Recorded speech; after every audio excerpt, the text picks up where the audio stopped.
Welcome to a new session on Professionalizing Natural Science Education, Non-Formal Science Education.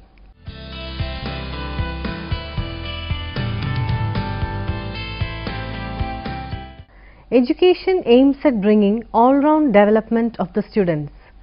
Classroom teaching and teaching in a restricted and rigid types of environment do not serve the purpose of the all-round development of the students.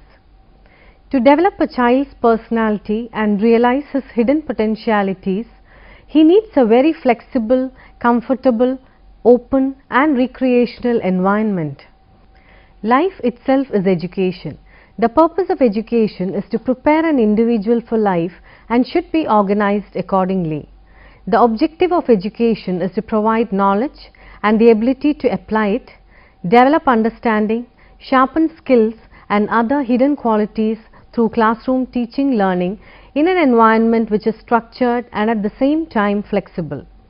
These objectives can be attained by means of various programs and activities in school and outside. This approach to education is called non-formal education, and when applied to science teaching it is known as non-formal science education. Science teaches us about nature, natural phenomena and everything that exists in nature and interaction among them. Therefore, science cannot and should not be taught in a rigid environment within the school or classroom boundaries. It should be taught and learned accordingly by taking students out for excursions and by organizing various activities which have scientific outlook. Need for non-formal education. Article 45 of the Constitution of India seeks to provide free and compulsory education to all children up to the age of 14 years. However, less than half in the age group 11 to 14 and about 1/4 in the age group 14 to 17 are in schools. There is also a high percentage of dropouts at the elementary stage. Even for the children who go through the first cycle of formal education, a crucial question is that how relevant education do they get in the school in terms of meeting their minimum essential needs. In addition to the problem of providing universal primary education, there is an equally acute problem of illiterate youth and adults. The number of illiterates has gone up. This is mainly due to the high rate of population growth. In the present situation, what is crucial is the ability and speed with which millions of illiterate children and youth out of school can be provided education in addition to the illiterate adults. It is just impossible to reach all children, youths and adults out of school through the channel of formal education system. Hence, it is being realized by the educationists that the problem of universalization of primary education as well as adult education cannot be solved through formal schooling. Non-formal modes of education must complement the formal system of education if learning opportunities are to become widespread. Formal as well as non-formal modes of education should not be considered as mutually exclusive, but complementary to each other in achieving the goals of education. Non-formal mode of education. It is an organized activity with educational purposes carried on outside the highly structured framework of formal educational systems and consists of an assortment of separate educational activities not bound by age restrictions, time schedules and sequences to keep in line with the levels of academic standards. It can assume a variety of forms and use any pedagogical method or methods to suit the specific requirements of the learners. The informal mode of education differs from the non-formal one in that it is incidental without being organized and pre-planned learning experiences whether in school or outside school. Characteristics of non-formal science education. It covers all areas of formal education including rural development, nutrition, health, family planning and agriculture.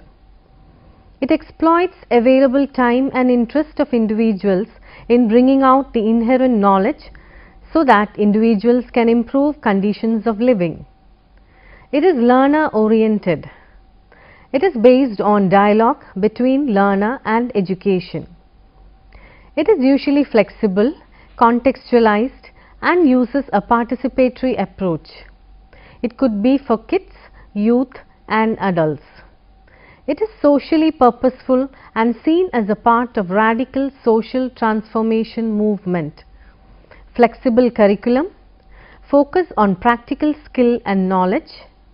It focuses on disadvantaged groups as youth, women, poor and marginalized group. Creative use of educational resources and lifelong learning. Non-formal education and learning theories. Non-formal education tends to draw heavily on both constructivism and socio-cultural approaches. Now let us see these two aspects in detail. Constructivists view learners as active participants in the construction of their knowledge. Socio-cultural approach, founded by Vygotsky, values the social dimension of learning and the influence on learning of wider social, cultural and historical contexts. In constructivism, knowledge is not a static entity that can be passed from one person to the others. It takes time to learn as significant knowledge building results from play, pondering, reflection and the revisiting of ideas. Under socio-cultural approach, learning is the result of interactions between people, tools, language, signs and symbols in a particular setting or context. In constructivism, learners learn through their personal interactions. Motivation is a key component in learning. The construction of meaning is intimately associated with our connection to other human beings. Conversation, interaction with others, collaboration and the application of knowledge are integral aspects of learning. Under socio-cultural approach, learning occurs both individually and collectively, whether that's in a small group, class, team, organization or online community, so that the collective knowledge is greater than and different from the sum of the knowledge of individuals. Under constructivism, the teacher's role is to design the appropriate learning environment and material that foster the construction of individuals' learning.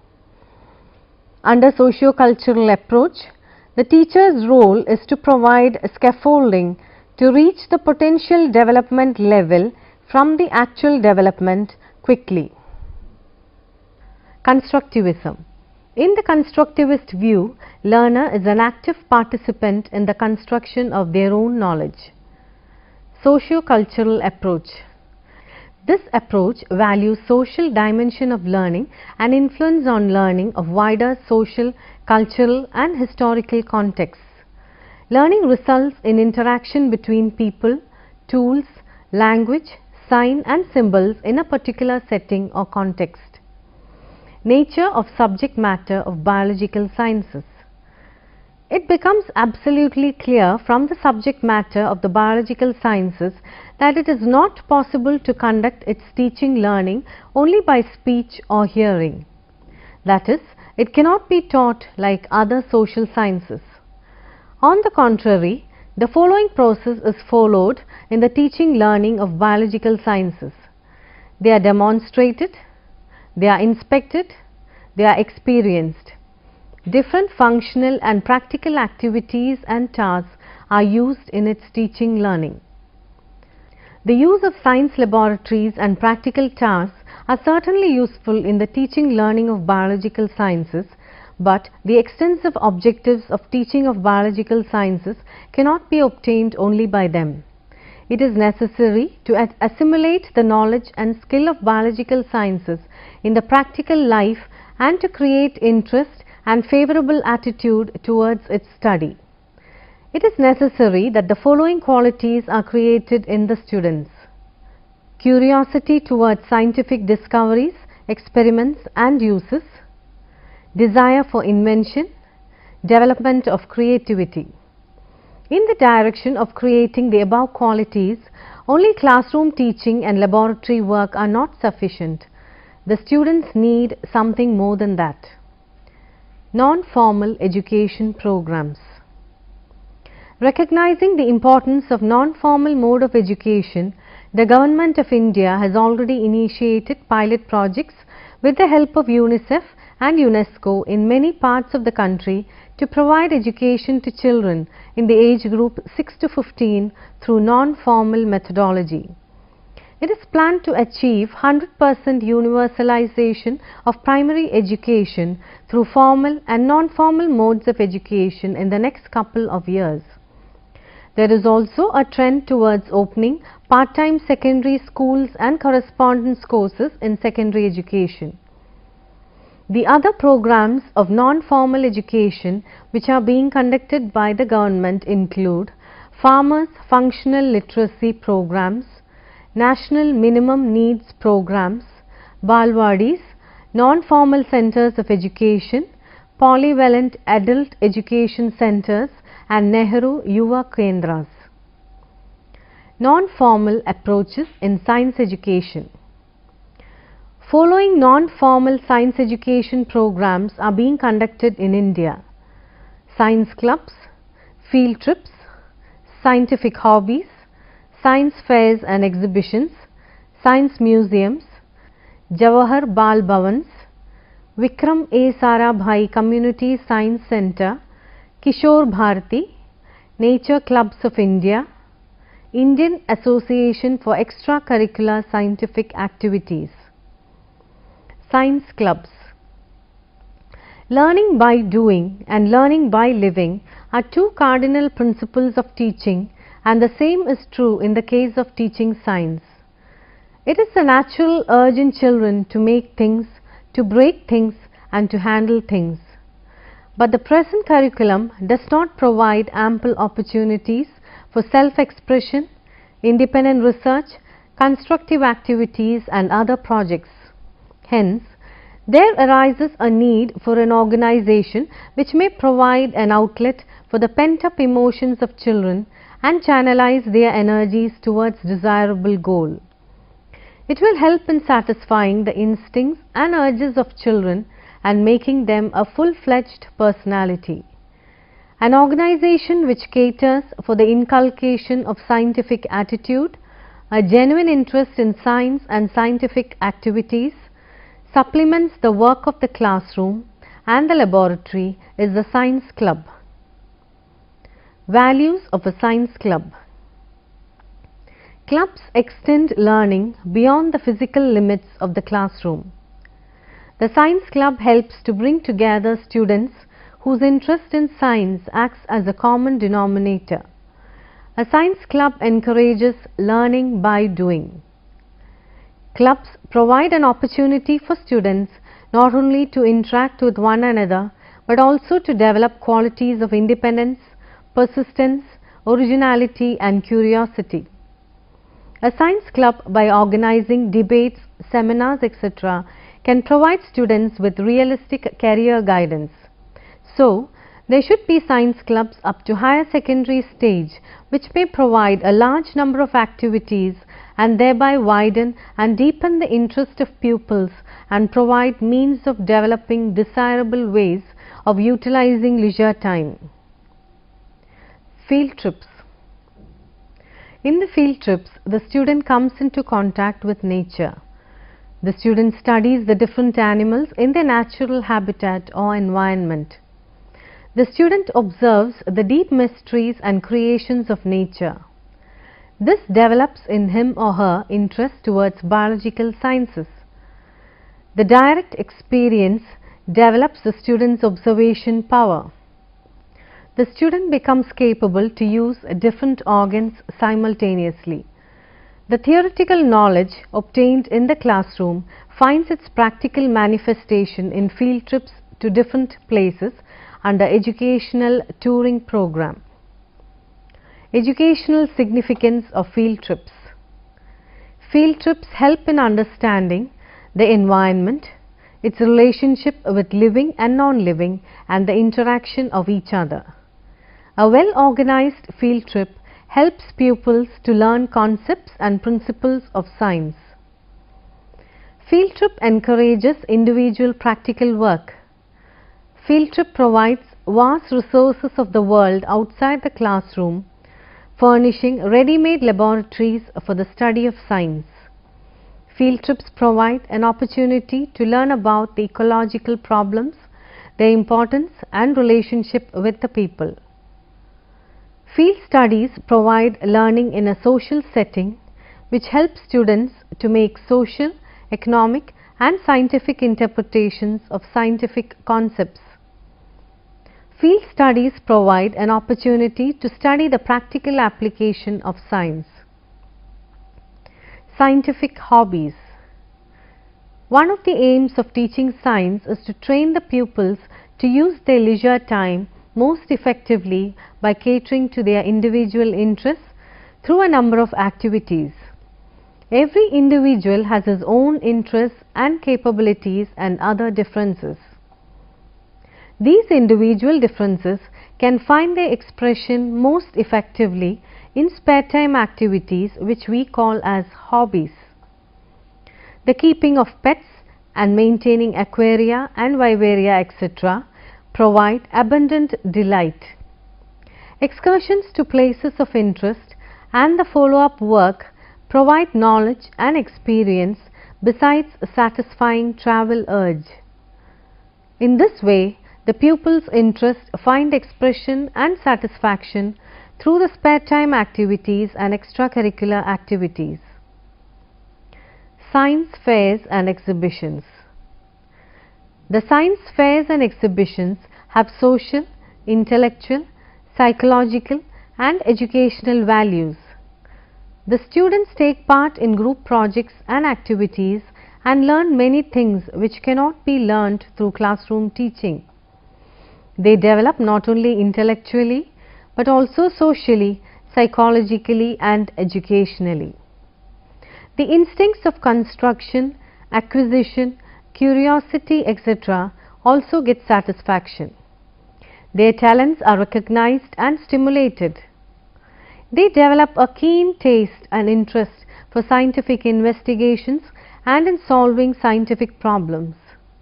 Over and above all, the science fairs provide an excellent opportunity for discovering and encouraging science talent.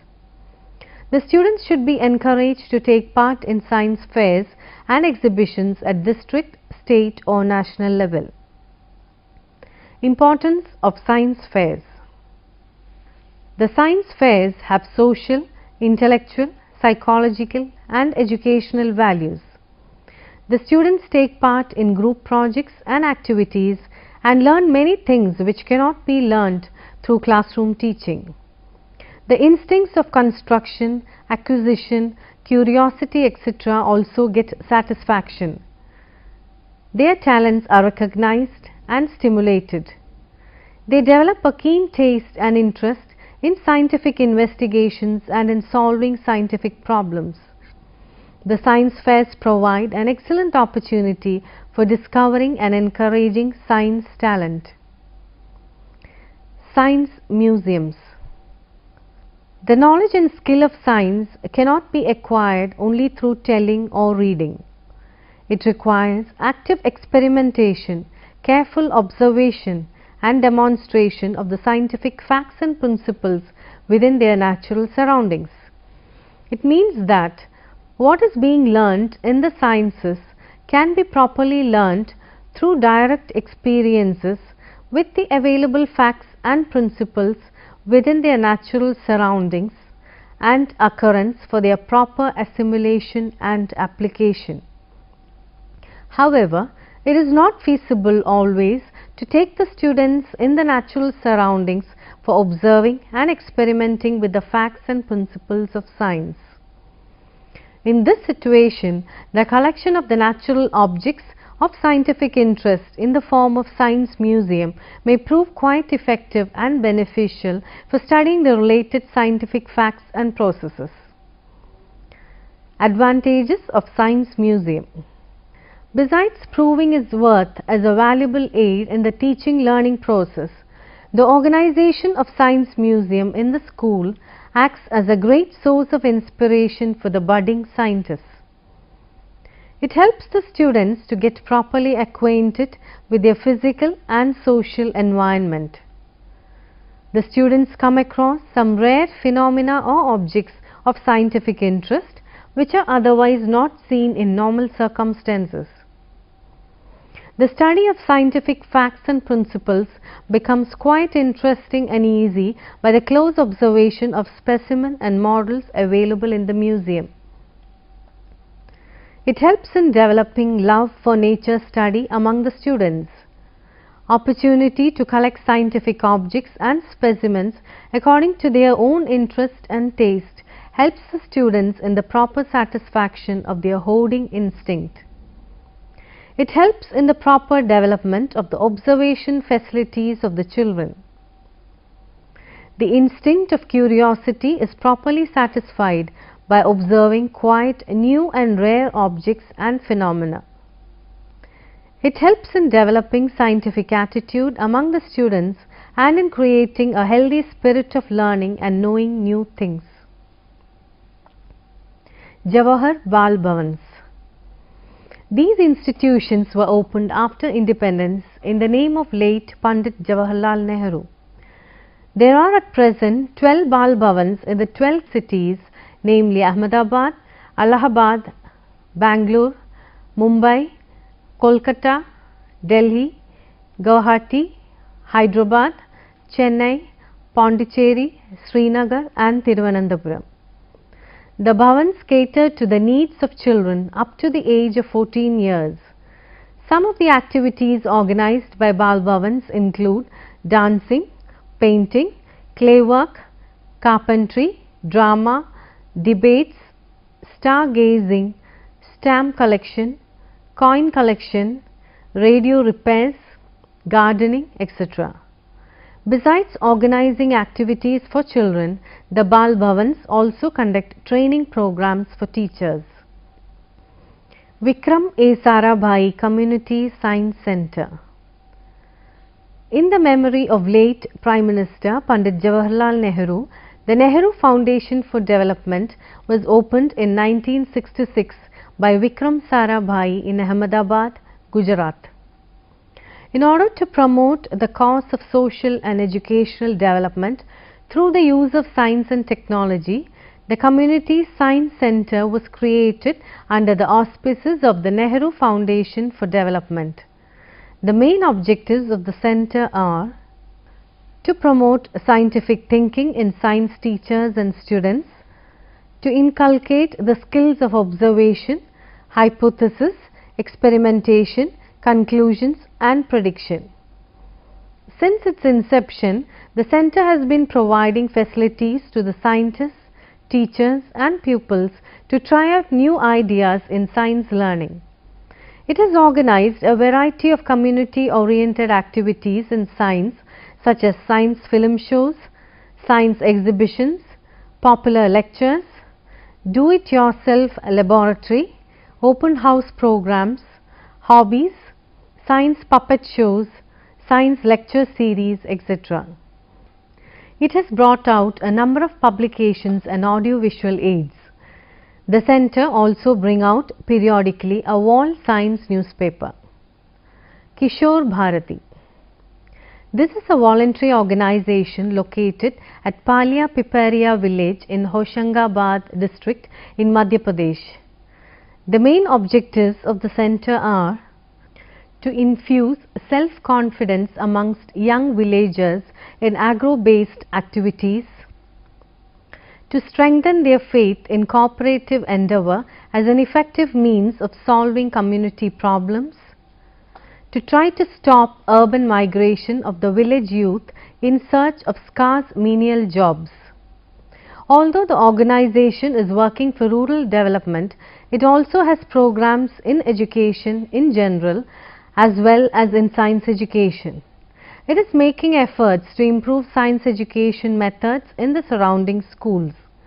The program lays a special emphasis on science through experiments. science exhibitions are also organized in the village for the benefit of children and the community. Nature Clubs of India. The World Wildlife Fund sponsors Nature Clubs of India, which publish newsletters and undertakes nature trails in different parts of the country.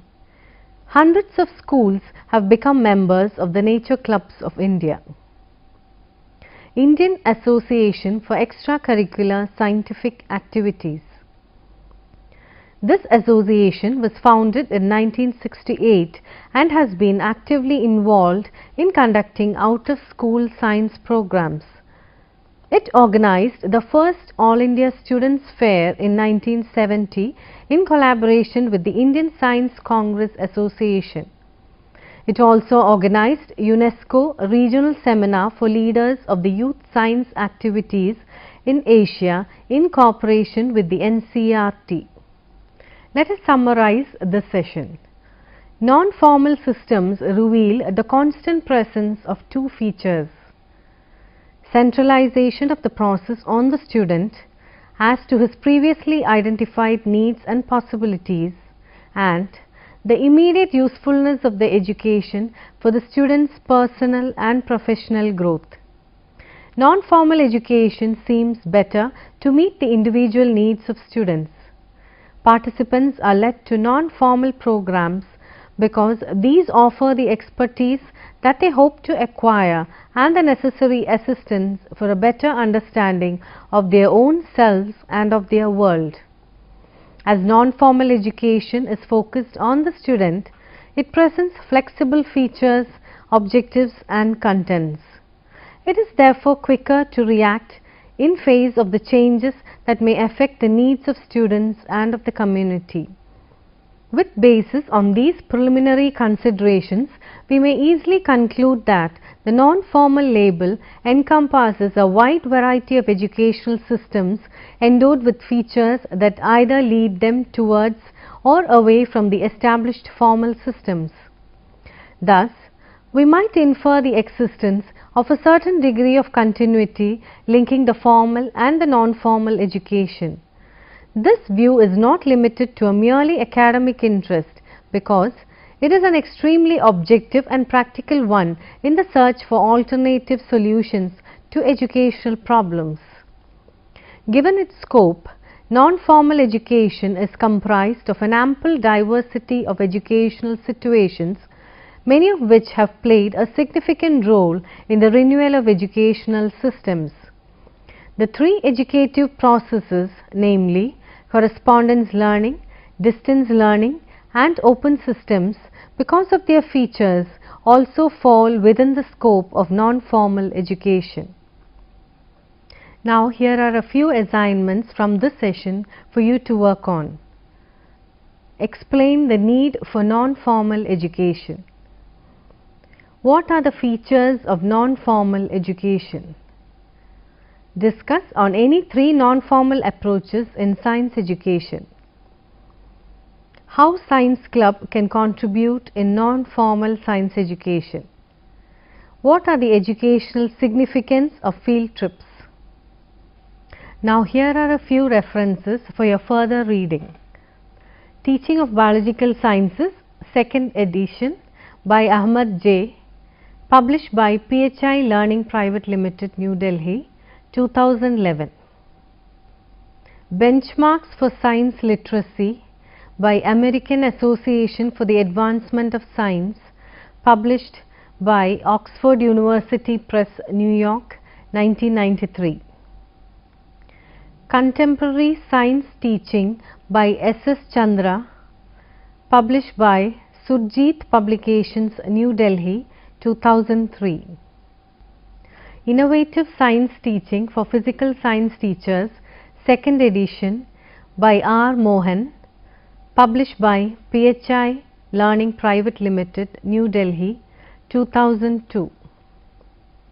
Learning How to Learn by Novak J. and Godwin B., published by Cambridge University Press, New York, 1984. Teaching of Biological Sciences by Pahuja S., published by Vinay Rakheja Publishers, Meerut, 2010. Thank you for watching this program.